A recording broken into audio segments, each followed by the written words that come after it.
Mindset Game podcast, and I'm your host, James Roberts.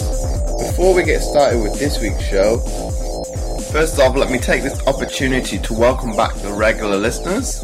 And if this is your first time listening to the show, I hope you enjoy this episode and decide to subscribe to the show.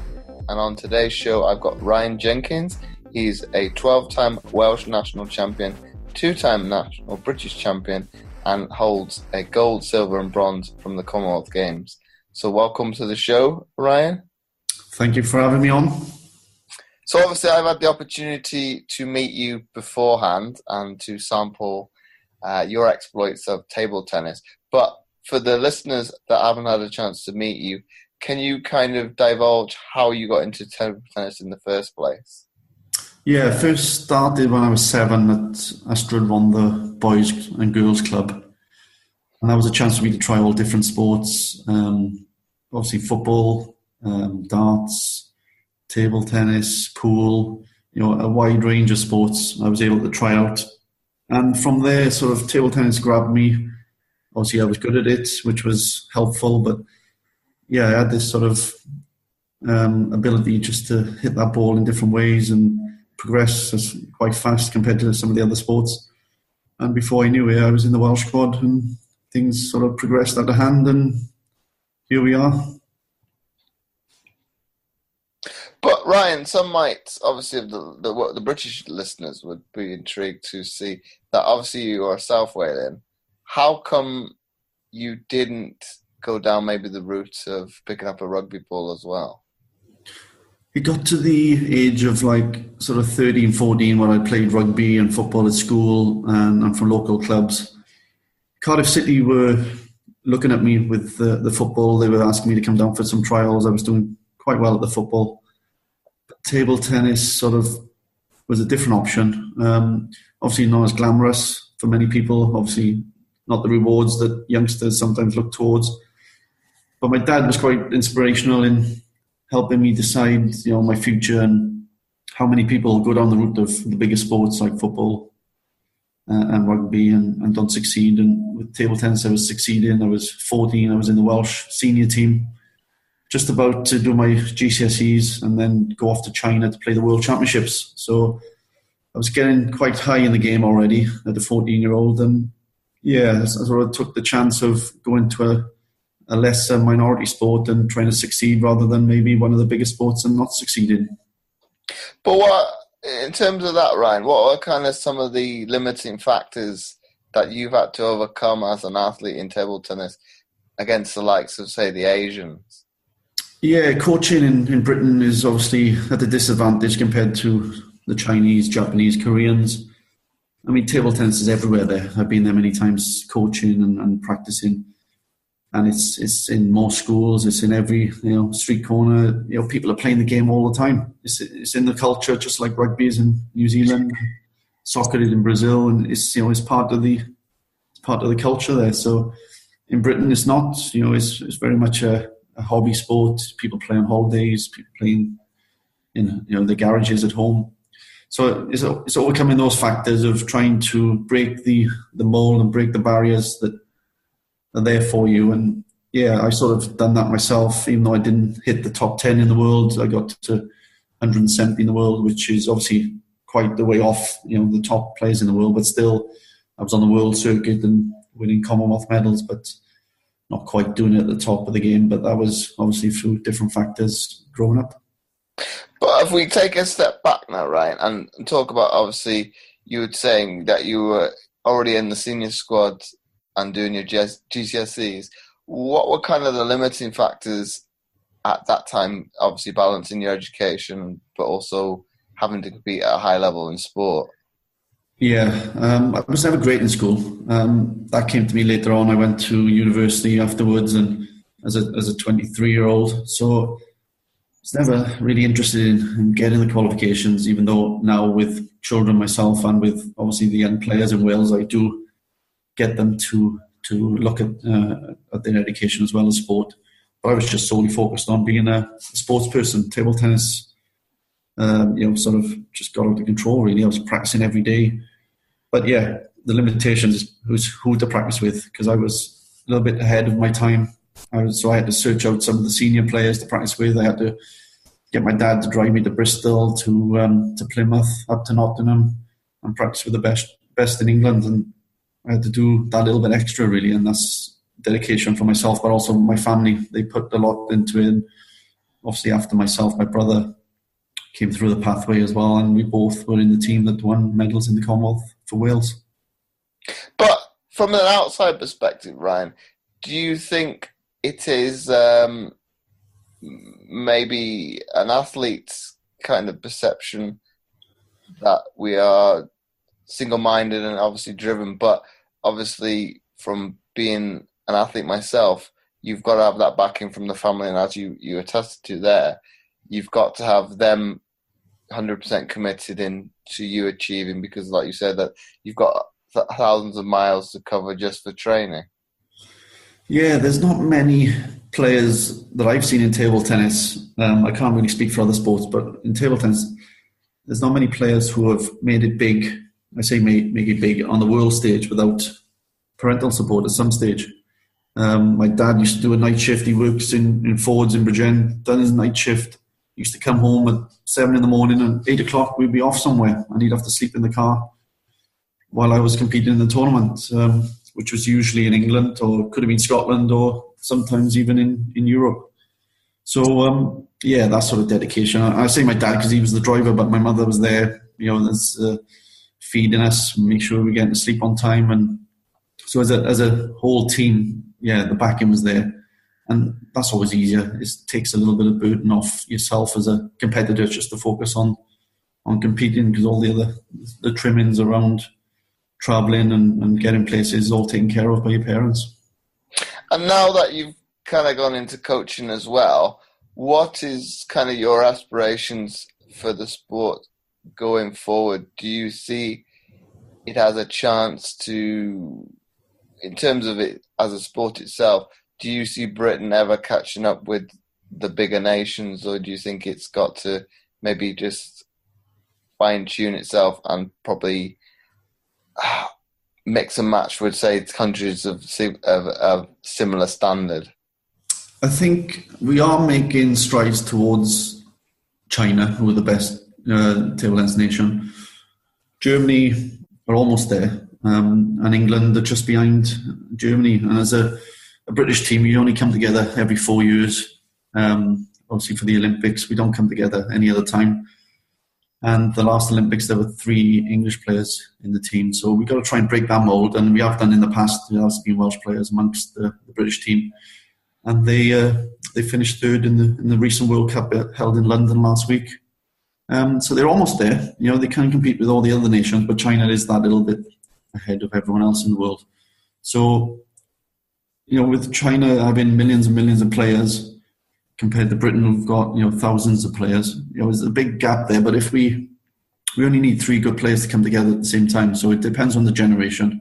It depends if we can get those players through to the right clubs. And those clubs are based in Europe. And that's what I had to do a lot of my training between the ages of 16 and 26. I was in Europe competing in the European leagues, in Denmark, in Switzerland, in Germany. And that's the only option for us at this moment until table tennis in Britain decides to ramp things up and we get sort of a level foot in with some of the other countries. But Ryan, from another perspective now, do you think, and this is a very political argument in terms of sport, do you think maybe the English players have a significant advantage over the rest of the island with it being centralised in Sheffield? Well, obviously the more players, I keep calling it the big brother. They look after us in some respects when we're trying to do joint training, and they allow us in, to train with them. But there's a lot more clubs, there's a lot more coaches, so there's a lot more support there for their players. We've got to try and we train harder in some respects to make sure we keep up with the top English players.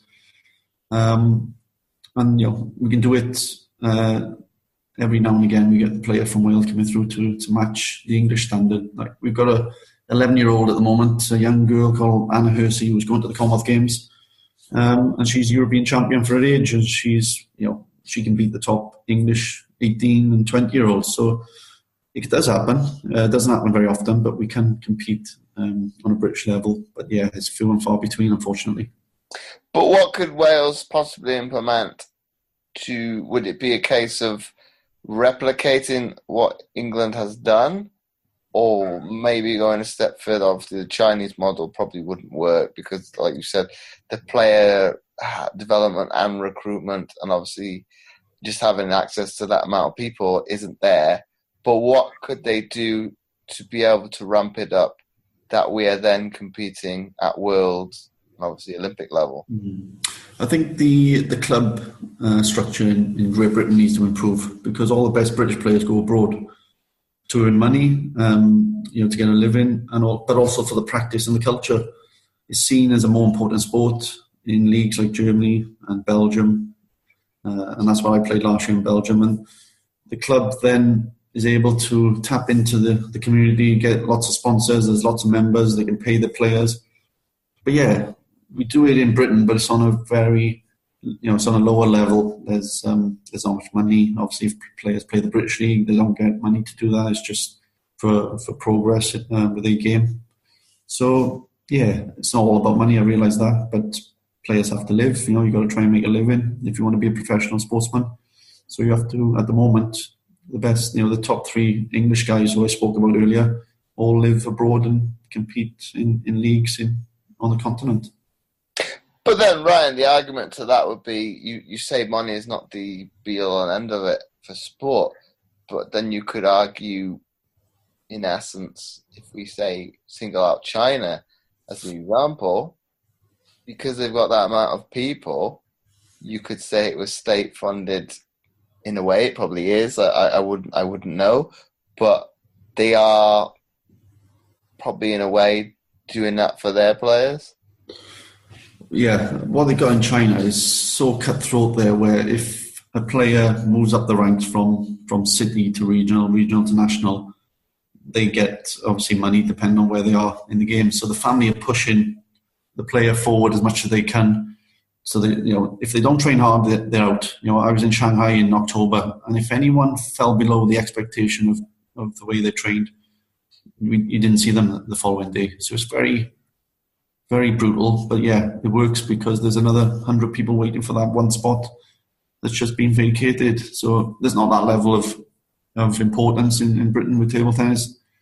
There's a lot of players in my program in Wales who don't compete to the right standard, but I can't get rid of them. So I got to try and work with that and try and educate them to be better, to work harder. Otherwise, they won't get the success in the future. But it's a tough sell to some people to train hard because they got so many distractions. Table tennis, obviously doesn't bring some of the fortunes that they see on social media and on the TV, but. Yeah, so that's the difference really with something like the program in China compared to the program in Wales. But would you not agree with this statement, Ryan, that it's maybe a two-pronged, how would I put it across now, but a two-pronged argument that obviously, like you say, the players are somewhat not as committed as they probably should be, but do you think that it is you can probably say generational thing or a societal thing where maybe the youngsters have this sense of entitlement? Okay, I'm good enough to get to national level. I'm going to rest on my laurels and accept, well, that's good enough. I don't need to work hard now. But on the other essence and the other argument, where I would probably say to people coming through the ranks now is, okay, you're not getting the recompense that, say, football and to some lesser degree rugby has, in that obviously the media coverage, obviously the monetary thing that comes with it. But is it accepting that there's some prestige of representing your country and to some or less, maybe lesser degree, that you get to travel the world and well, that's in some way payment because you're not having to pay for that privilege. Yeah, exactly right. I mean, why else would people play table tennis. You go to the Commonwealth Games, you go to the Olympic Games, you go to the World Championships. Great experiences, meeting people all over the world. And if you get into the top 100 or top 50 in the world, you earn very good money. The top 10 in the world are millionaires in table tennis. At the top of the games, fantastic rewards. And if you look at football and rugby, I know I brought them up. There's only a few percent that make it in the Premiership in football. There's only a few percent that make it in the Premiership in rugby. The rest will make a living, no doubt. But obviously it does fall dramatically from the heights of the Premiership in both of those sports. So if you make it to the top of the game in table tennis, it's great rewards. The best players are on a lot of money with endorsements. The World Tour now, if you win the finals in the World Tour, you get $1 million. It's huge money in table tennis. But getting someone from playing ping pong at home or in school to the top of the tree, that's the battle, because there's 5,000 registered players in Wales. So there's a small pot of players to choose from, and then like the Welsh Championships, there'll be, I don't know, maybe 200 people there competing at the Welsh Championships. It's a very small pond. And then when players go out to the big sea, out in Europe or even the world, they get beat easy. They haven't got the tools to deal with it. And then that's the battle we have, is can we keep players in the game long enough, for them to succeed at a higher level. But for them to succeed, Ryan, is it giving them the tools early doors and making them have that, well, not adversity, but having to come up against adversity early on and having those pitfalls to be able to go on and maybe reflect and progress, and not maybe look at. So I think maybe sport is probably a demon of its own success, in terms of a lot of times, and you could say table tennis, you could probably name any sport, but it focuses solely on the result and sometimes forgets about the process. Yeah, true. I mean, being head coach for 9 years, I've seen that, every single month of my coaching career, where people want quick results. They adapt their game for those quick results. They don't think about the long-term benefit of keeping good technique and working on their footwork and, working on their power and spin and placement and variation. They just want the quick results. And the game does suffer for those results, and I understand why. I've been there as a player myself. I've been there as a parent to my son who played, and obviously I've been there as coach. So I've seen it all different ways, why people train in a certain way and why they enter certain tournaments and why they go down a certain route. But the best players will think long term. They won't think about success at cadet level or junior level. They think of success at senior level. And that's what I keep telling people to work towards, the senior game. But why do you think that is a problem more so in table tennis, that people are fixated on getting that quick results? Because if you look at it from the outside, well, yeah, you've achieved well at cadet level. Yeah, but in the grand scheme of things, you've not achieved anything. That's right, yeah. I mean, I think probably because, without thinking about it, for a length of time, just off the top of my head, it's probably because the table tennis calendar is based around tournaments. There's a tournament every weekend around the country. There'll be one in Liverpool coming up shortly, then one in Blackpool, and it just moves around the country. People get ranking points. They obviously want to go up the list. They want to be top 10 in Britain or even top 10 in Wales, let's say. And that's, that then gets them selected for the Welsh teams to go and compete around, Europe and the world. So that's why people want that success, to get the benefits of being selection at cadet and junior level. That's why I think that happens. But long-term success is obviously more important, because I've seen so many people that have been the best cadets and the best juniors, and then when they get to university age, they leave the game and they don't make it to the higher points. But then, Ryan, would you not agree that it is, from that essence, do you think that obviously that being eccentric on the result process, do you think that some of the table tennis players are focusing too much on their ranking points, and obviously I don't know if this is the case that they're competing every single week. Okay, there might be somebody that is that case, and focusing as a result more obviously on the results process of it to be able to get selected, but losing out on the process of getting in the amount of training that's going to benefit them long term. Yeah, I mean, I keep telling my players to focus on practice more than tournaments. Tournaments are important. You put into play what you've been working on throughout the last few weeks. It's a time to test things, a time to test your serves, a time to test your shot selection, and a time to you can't really replicate being nervous in practice. It's very difficult when you're holding the bat because it's all centered around the feel of the ball and the fast reactions. And when you're nervous, things do change. Your mind changes. So you got to play tournaments. But yeah, I keep telling my players, please practice on weekends. Please, make sure that focusing solely on competing because you need to get the hours in, and it's quite relentless. You got to play. My players in the Welsh squad, they play every single day. They play every single weekend, so it's pretty relentless year after year after year. There's no off season anymore. The calendar goes right around. Maybe there's a bit of a break in beginning of August, but it's 11 and a half months of the year that they're competing and playing. So there's no off season as such anymore. It used to be the case when I was young. Used to get to May and then there'd be a break until end of August, September time. But things have become a little bit more congested. But if we talk about it from maybe a mental perspective and also probably a little bit health now, does that not then now have a taxing implications on the players coming through? It does, yeah. As we know, rest is an important part of the programme. So I've got to pull the players back from time to time and make sure that they get the rest they need. But that's why I think people find it hard to stay in the game long term, is because it's quite full on. It's relentless, playing all the time. Even for the parents, and they get fed up of the costs involved because you're playing every weekend.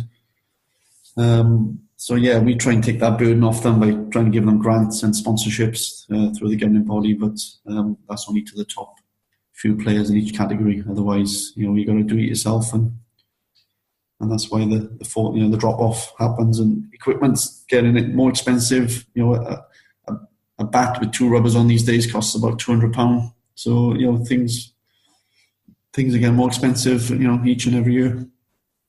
But in terms of equipment, Ryan, now, how much scientifically has the bat changed in your career?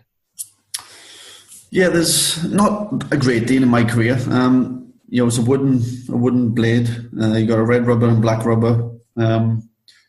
Technology has altered a little bit. There's certain companies bringing up new rubbers, to enhance, every couple of years.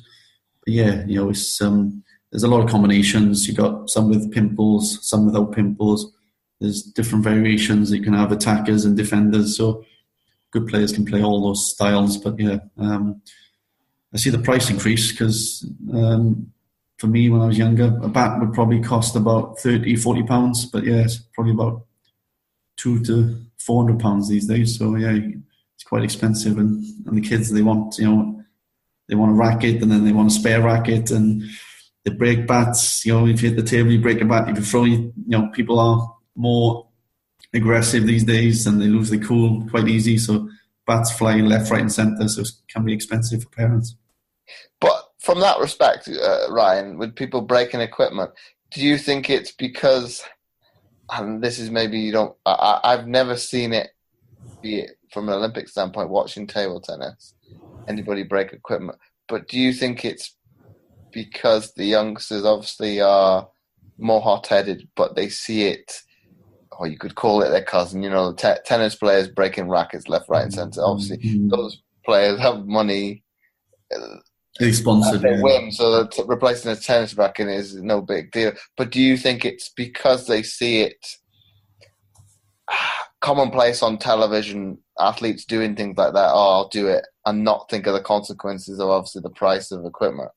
Yeah, I think you're right. Very rare you'd see it at Olympic Games or World Championships. You do see it now and again, but very rare. But they're sponsored, so easy to replace. But some of the Welsh athletes will be sponsored by companies, but then you've got an image to protect. So it's obviously not great if you're destroying free equipment given to you by sponsors. But I think coming back down to the sport, you're a metre away from your opponent. There's a little bit of talk going on when you're toweling down, and there's a little bit of not quite as bad as what happens in cricket, where people are goading each other and trying to rev each other up. But there's a bit of that, because you're in the same vicinity as your opponent. There's a lot of eyeballing. There's a lot of sort of gamesmanship when you're playing someone. So people's nerves are on hook, and people are spilling over sometimes. And it's a fine line between being like aggressive and playing your game with fist pumps and everything, and then spilling over and throwing your bat on the table and getting a yellow card. And what in terms of yellow card now, Ryan, that you've brought it up, what is kind of the penalty with that regard? Yellow card. You can get a yellow card for swearing, for abusing the table, abusing your racket, smacking the ball away if you're frustrated, abusing the umpire maybe, or these sort of things. You get a yellow card. If it happens a second time in a match, you get a red card, and that's it. Then you've got to default the game. But in Wales, we brought something in. It was happening a little bit of ill discipline with the kids. So we said if you accumulate 5 yellow cards, and they can happen quite easy, even though you shouldn't, with frustration, you just chuck your bat on the table and walk back to your coach to get some advice, and that was a yellow card. So we were stamping those things out. But if you get 5 yellow cards now, you get a ban. So, there's consequence now to the players if they can't keep themselves in check. But in terms of the yellow card, is it something more recently table tennis has adopted, or has it been there ever present throughout your career? Always been there, and I have to admit, as a player, I got my fair share of a few yellows here and there. So I can't, but as a coach, you try and obviously get the players to do what you say rather than what you do. So it's always been there. There is consequence to when you overstep the mark. Well, rightly so. But in terms of now, you also got, and that's how we've met, you've gone into schools. Obviously, the kids' discipline at times at obviously high schools is, well, as you know, can overspill at times and then quite easily get frustrated. Yeah. Would you say that would probably be a good rule to implement at obviously school level? Yeah, I'm running a schools competition on the 14th of March, and it's obviously with schools and the equipment. Obviously, it's quite basic equipment because obviously it's expensive to have. You can't have 200-pound bats for each pupil, so the bats are basic, but that tempts them to sort of pick at the bats. They hit the bats on the table, and sometimes not knowing what they're doing. It's just sort of waiting for the ball to get picked up, and they're banging the table with the bat. But when we run the competition, we'll obviously implement those standards and make sure that people are getting the right habits as they go along. Because if they play bigger tournaments in the future, they'll have a proper umpire and they'll have to adhere to the rules then. So why not start off with good habits right from the beginning? And obviously, with you coming into schools, have you seen from day one to, I don't know, future down the line, a massive improvement in some of the players? I see a quick improvement from someone starting table tennis to get into a sort of a regional level or county level. I see a big improvement. It's easy to get good at table tennis. As long as you've got the hand-eye coordination and you understand a bit of spin, you can develop serves very quick, and all of a sudden you're becoming a good player very quick. So it's making sure me and my coaches identify those talents, get them into a club so they can practice most nights, and then streamline them into the Welsh squad then. But it's pretty easy to get good at table tennis as long as you keep practicing and put the hours in. Understand the spin is the main thing. And do you think, well, this is probably generalisation from the school I'm at, do you think that once they get hooked on it, as you attested to earlier on in the episode, do you think they get fixated on it completely? I see, people of all ages getting, fixated with table tennis. Is something that, it must be that monotonous of the ball going, and people just love it. They just, I've seen people get a table in work and they play in the break times and playing at home in the garage, and people buy robots, and people just they buy into, once they get hooked on table tennis, it's definitely for life. It's a tough habit to break. Well, I got into it, before you came into, obviously, the school I'm at. Oh gosh, what would it have been, about a year ago with, so I can get his name right, Barry from the... Barry Russ, yeah. And obviously, with my mum telling him my sporting background, obviously he worked a little bit with me and wanted me to progress. And I could see, from a technical perspective, I could obviously see when I was doing something wrong with the bat. Mm-hmm. And it was, I don't know, not frustrating as such, but I could tell, okay, you're telling me this, but I kind of already know, because I know it's not going where I meant it to go, so I know I've done wrong because of that sporting background. So from that aspect, it was quite frustrating, but it's like, well, do I want to put my body through, obviously, the mental hardships and obviously the physical hardships of continuing sport, or just have it as a hobby? And I was like, well, I'd prefer to do it as a hobby. It's not pleasant to lose to kids from time to time, but it is frustrating, yes. But obviously, if they're better than you, I know they get satisfaction out of it, which is pleasant. But that's right. It's. I think as members of staff, I think it's okay. What can I do better to obviously improve and get the best out for them? Because obviously that's what those clubs are there for, is to keep them out of trouble, but for them to find a sport that they can possibly become a hobby, or obviously everybody's not going to make it to the heights of international sport, but to get to a high enough level that they feel that they've accomplished something. Yeah, that's right. It's making sure that you reward that accomplishment, because the kids, they just want a good experience in sport. They want success.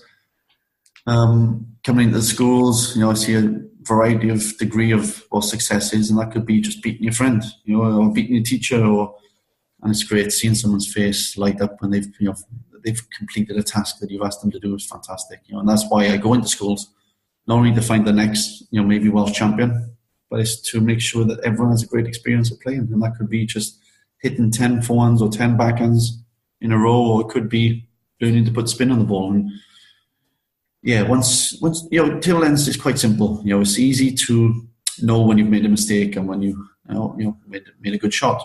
The table's there, the ball goes off the side or off the end or in the net. It's easy to sort of coach yourself in terms of what you want out of the game. And you can see with people with a little bit of ability, just learning the strokes and the technique and keeping the ball low over the net and shifting the ball from the forehand to the backhand. And it's quite pleasant. It's quite rewarding when you get sort of those progresses in your game, and it's really great to coach. But I think we'll go a step further. I think they got it when you came into the school. I think they got a kick out of you beating, obviously, myself and the head of the class. I got a kick out of that as well, actually. But then, if you talk about my personal story in terms of trying to read your spin, was a complete nightmare, because it's like, well, I think you're going to do this, and obviously we talked about that after you'd done it. Then you put a slightly different spin on under the table. It's like, well, as somebody that doesn't play it, and I don't know if that's the case, if you did play it day in, day out, would you be able to read that spin, be it because you put it under the table? Would a better table tennis player be able to read that?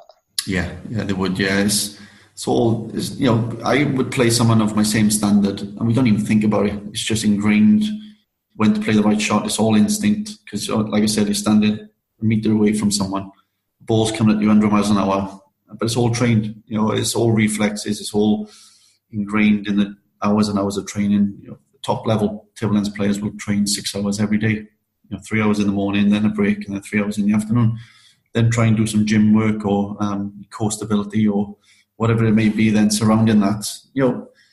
We do a lot of work off the table as well, even though we have to do a lot of work on the table. We do not so much running and long distance, but it's very sharp burst of it, explosive power, plyometrics and skipping. You got to be fast on your feet. You got to know, if the ball hits the net and deviates, you got to be there. You got to be sharp, stay close to the table. And if you are forced off the table, you've got to have a good defence game as well to keep the ball in play. Like you've seen when I was in the school, just going off the table and still getting the ball back, 15, 20 feet off the table. So that's exciting. Well, that's what you've got to do, because you see that in the likes of, the Commonwealth. A lot of the Commonwealth Games springs to mind with Glasgow. What nationality was he? Singapore. Was it Singapore against Nigeria? Yeah, that one. And I watched that live. You're thinking he's backing up. Yeah. And I got the feeling it's like, well, okay.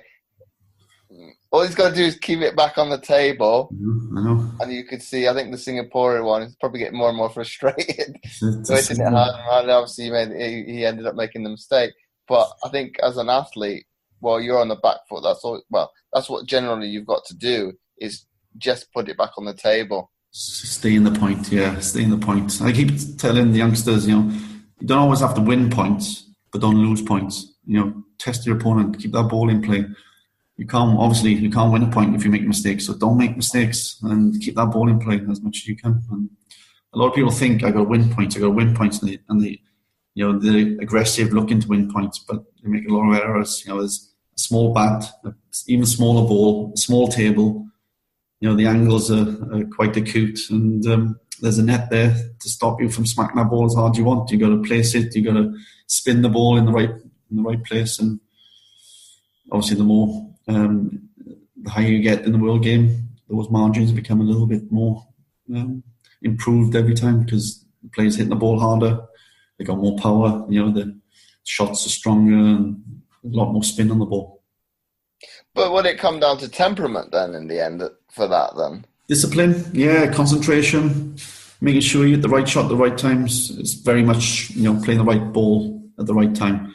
Try and take the ball on top of the bounce, obviously, because you get a better angle then to hit it over the net at the highest point. But sometimes the ball drops below the net. You got to pick it up with spin.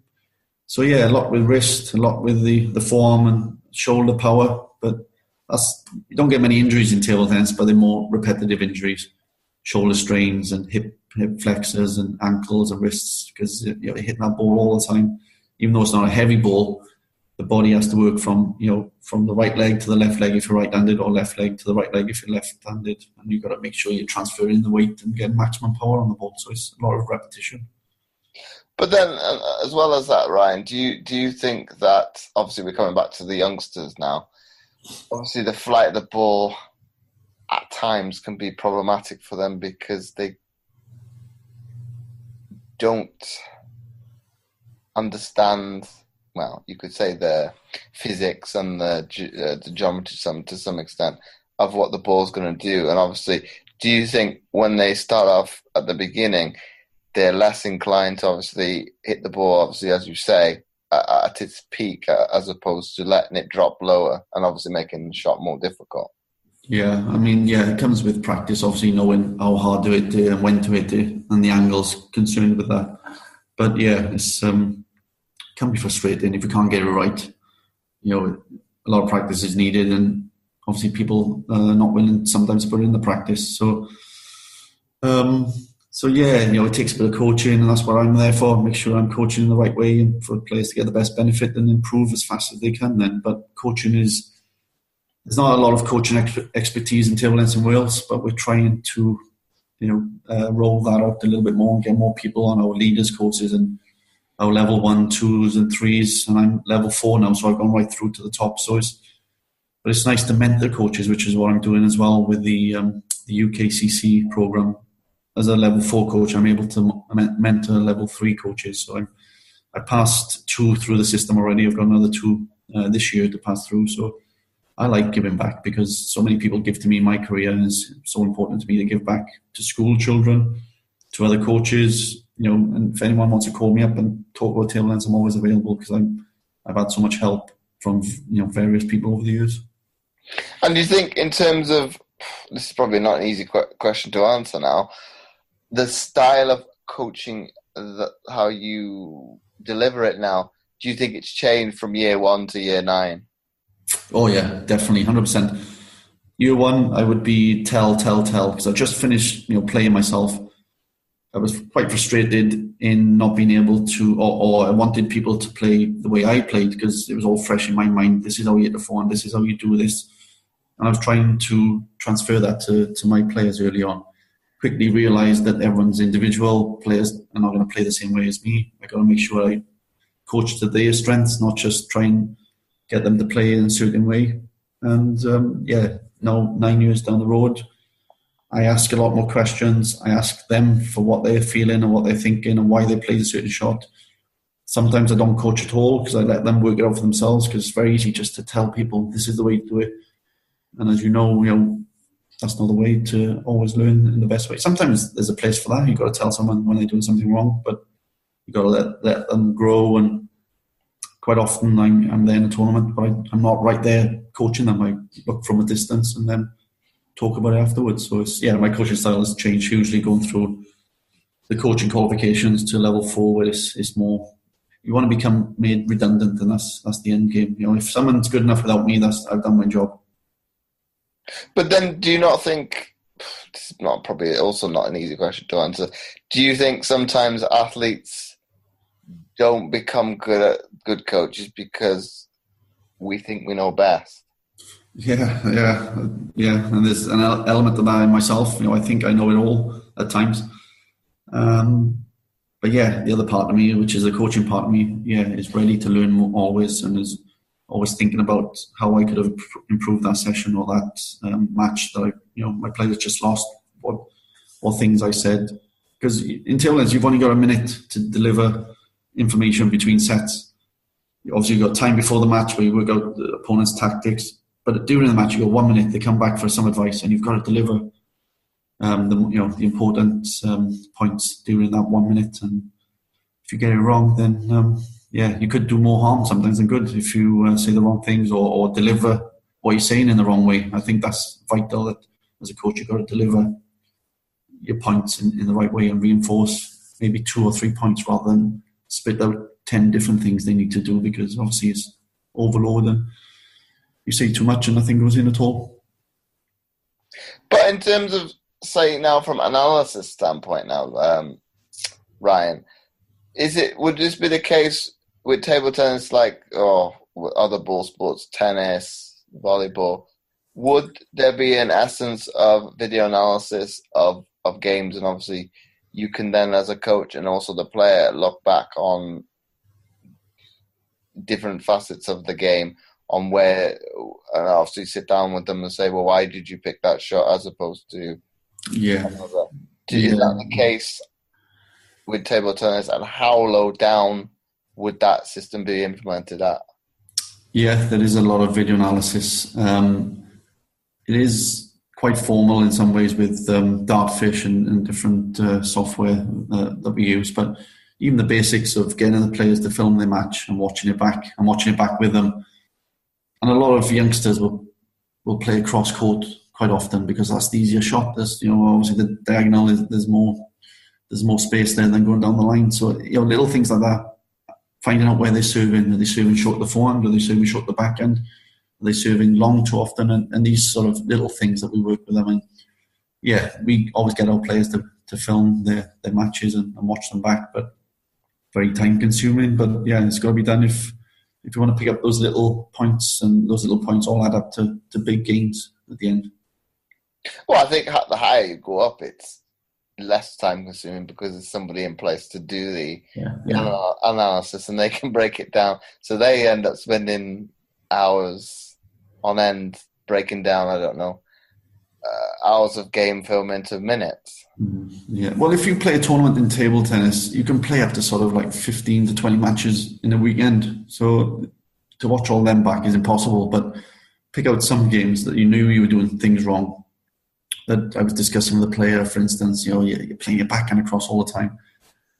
I make them watch that back then, and then maybe email me afterwards saying, I did play across sort of 20 times when I could have played down the line. So trying to put the onus on the players sometimes. You watch it back. You're the player. I saw the match. I've seen it once. I don't need to see it a second time. But when you're playing, it's obviously very different to when you're watching, because sometimes you're practicing your serve, it looks very different to you as when you're doing it to when you're actually watching it back. It looks completely different. So really good to watch yourself back. Well, I think from like a reflection standpoint, it's a good tool, because if you as the coach say, I am doing, I don't know, something dodgy or it doesn't quite look right, and I would dispute that, if you've got video evidence, to back it up, well, I can't dispute that. No. It's me, and it's there for all eyes to see. That's right, yeah, that's right. I mean, that's what we do with the players saying, you played across far too much there. No, I didn't.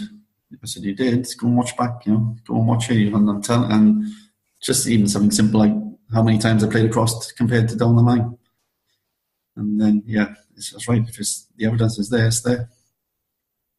But as in terms of probably progressing from that and reflecting on it, can they, and this is maybe from a negative perspective now, can they become too dependent on that? They can, yeah. Another form of analysis we do is watch, let's say they've lost in the last 16 or the quarterfinals, and I make sure that they watch the final and have a look at the players that played well on the day to get the final and what they're doing. We have a sheet that we write certain things down, and they have to tick then the different boxes, playing across, playing down the line, playing short, playing long, and then we obviously tally up the scores at the end. But it's a good way of kids watching the important matches, not on their phones, obviously on the social media and different things. But yeah, obviously that's in every day, in life, everywhere now, social media with the kids, and that's a huge battle to get them from taking selfies to actually watching some of the major finals of the Blackpool Open or the London Open or wherever it may be. But why do you think that has become a problem? Just think, that's the age we live in. People want to show off where they are in the world or what they're doing or who they're with. And I do it myself. I'm on social media myself. It's nice for your friends and family to see where you are and what you're doing and who you've had a picture with or whatever it may be. But the kids these days, it's like a habit. They just pull their phone out of their pockets. They check, if they got messages. It's like every 30 seconds they got to check if somebody else has, messaged them, or it's quite a habit that they can't seem to break. But we encourage them to put their phones in their bags. Messages can wait.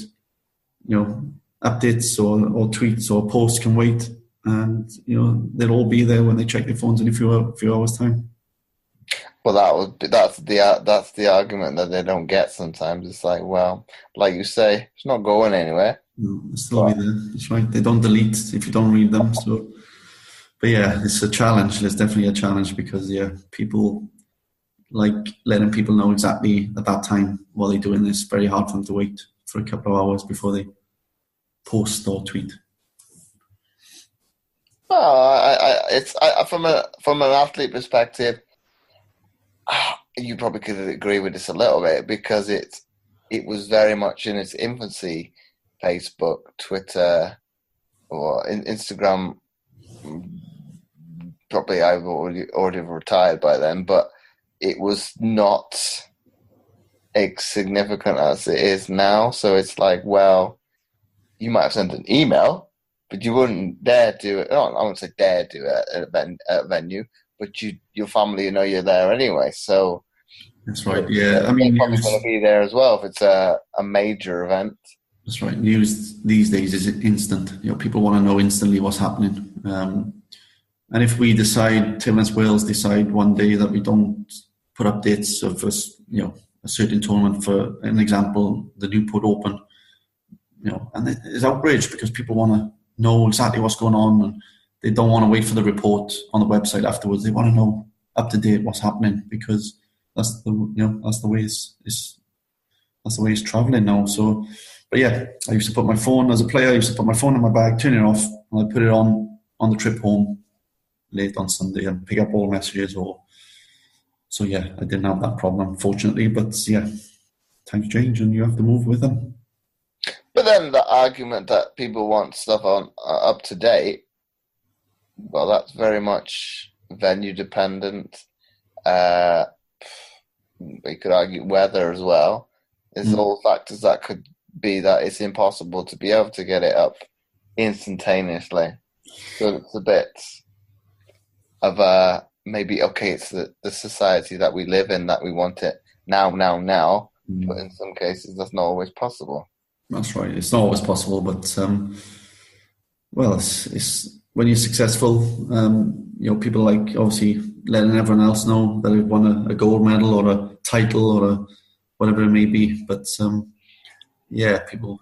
Well, I'm the same. If there's the French Junior Open and my Welsh players out there, but I might be at home, on the laptop looking at the results. Yeah, of course I want to know. I'm desperate to know if they won a match or not. But so I'm obviously talking in one way and then contradicting myself in the other, because when the results are not there, I'm obviously a little bit nervous to see how the players have done. But Ryan, would you being the coach and not being out there, would there not be a team member that is supporting them that could phone you? Most of the time. Now and again, players, if we don't send them for Wales, they'll go independently now and again. So most of the time, we got all the information we need. Now and again, you're always searching for that little bit of information. If you're not quite, if you haven't got the staff there, then you've got to hunt for it a little bit more. Mm. And my final question for you before we wrap up the episode today is, if you had to summarize what we've been speaking about today into one sentence for people to take away, what would that be?